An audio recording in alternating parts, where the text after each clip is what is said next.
புத்தரின் பொறுமை. ஒரு காலத்தில் வட இந்தியாவில் ஒரு பெரிய ஞானி வாழ்ந்தார். அவர் கௌதமா புத்த. அவர் எப்போதும் மக்களுக்கு ஒரு விஷயத்தை மட்டும் சொல்லிக் கொண்டே இருந்தார். கோபம் விடுங்கள், அமைதியாக வாழுங்கள். அவரின் அமைதியான வாழ்க்கையும் ஆழமான அறிவும் காரணமாக நாட்டின் பல இடங்களிலிருந்து மக்கள் வந்து அவரை சந்தித்து அறிவுரை கேட்டார்கள். ஒரு நாள் ஒரு கிராமத்தில் ஒரு மனிதன் இருந்தான். அவனுக்கு புத்தர் மீது மிகவும் கோபம். இந்த புத்தர் என்ன பெரியவர், ஏன் எல்லோரும் இவரை மதிக்கிறார்கள் என்று அவன் எப்போதும் குறை கூறுவான். ஒரு நாள் அவன் முடிவு செய்தான், நான் போய் அந்த புத்தரை அவமானப்படுத்த வேண்டும் என்று கோபத்துடன் புத்தர் இருந்த இடத்துக்கு போனான். புத்தரிடம் நடந்த சம்பவம். அவன் புத்தரின் முன் நின்று மிகவும் மோசமாக பேச ஆரம்பித்தான். நீ ஒரு போலி ஞானி, மக்களை ஏமாற்றுகிறாய் என்று அவன் சத்தமாக திட்டினான். அங்கே இருந்த சீடர்கள் எல்லோரும் கோபப்பட்டார்கள். ஏன் இப்படி பேசுகிறாய் என்று அவரை நிறுத்த நினைத்தார்கள். ஆனால் புத்தர் மட்டும் அமைதியாக இருந்தார். அவர் முகத்தில் கோபம் இல்லை.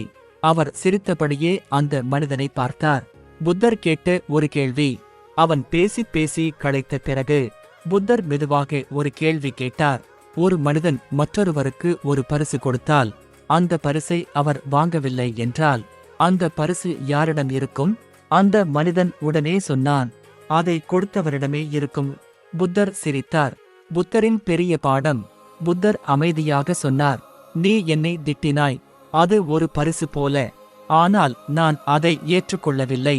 அதனால் அந்த கோபமும் அவமதிப்பும் உன்னிடமே இருக்கிறது. அந்த மனிதன் அதை கேட்டதும் அதிர்ச்சியடைந்தான். அவன் நினைத்தான், நான் இவ்வளவு கோபமாக பேசினேன், ஆனால் இவர் கோபப்படவே இல்லை. அவனுக்கு தனது தவறு புரிந்தது. மாற்றம். அவன் புத்தரின் காலில் விழுந்து சொன்னான், என்னை மன்னிக்கவும், நான் அறியாமல் பேசிவிட்டேன். புத்தர் அவனை எழுப்பி கூறினார், கோபம் ஒரு நெருப்பு போல, அது முதலில் உன்னைதான் எரிக்கும். அந்த மனிதன் அந்த நாளிலிருந்து அமைதியான வாழ்க்கையை வாழ ஆரம்பித்தான். மோரல், முக்கிய பாடம். யாராவது நம்மை திட்டினால் நாம் அதை எடுத்துக்கொள்ளாவிட்டால் அந்த கோபம் அவர்களிடமே இருக்கும். அமைதிதான் உண்மையான பலம். பொறுமை உள்ளவரே உண்மையான வெற்றியாளர்.